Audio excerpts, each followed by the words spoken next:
Hey Logan, I'm going to go through and show you an example of what I think your keg washer is going to look like.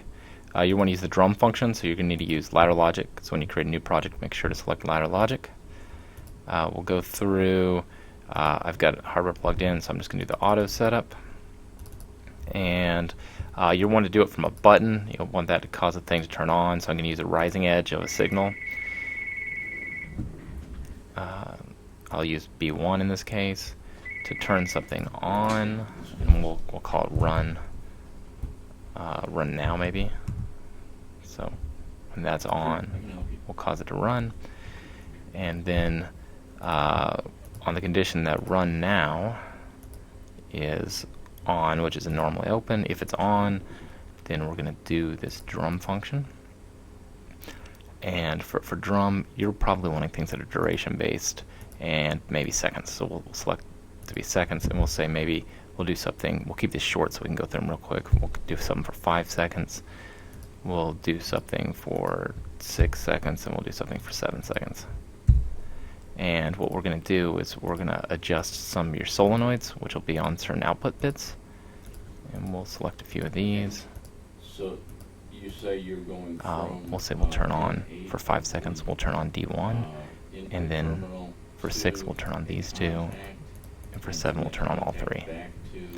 And now we're going to do a little housekeeping here. These are some things that we're just creating new tags, but we're going to have to clear these in order for you later on in your program so that you can repeat the process whenever you push your button. Okay, so I'm creating one called complete for that, and I'll create one called timer for that, and we'll create one called step there. And I'll hit OK.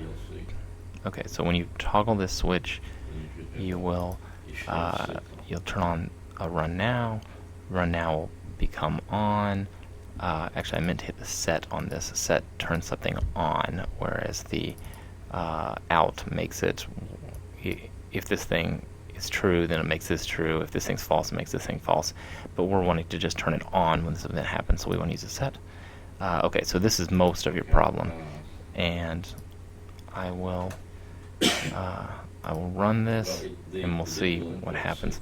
So I've got a simulator stick plugged in here, and when I flip the switch, it's going to turn this guy green because this will have gone high for a brief moment.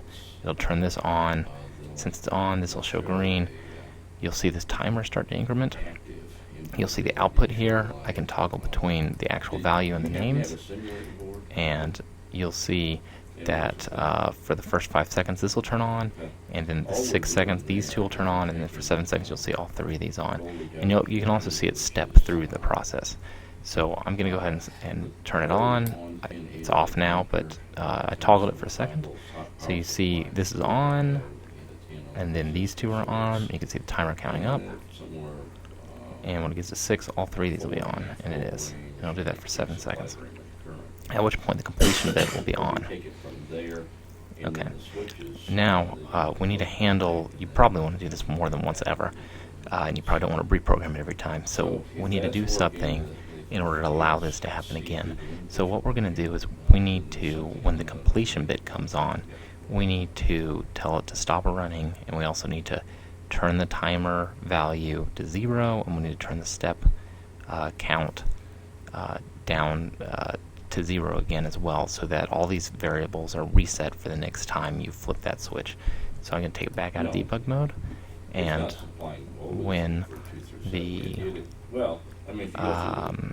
complete is on, we'll use one of these copy instructions, and copies just lets us copy some value on the left side to the right side. So we'll copy a 0 into complete because we're going to clear that. We'll also copy a 0 into run now, which turns it off.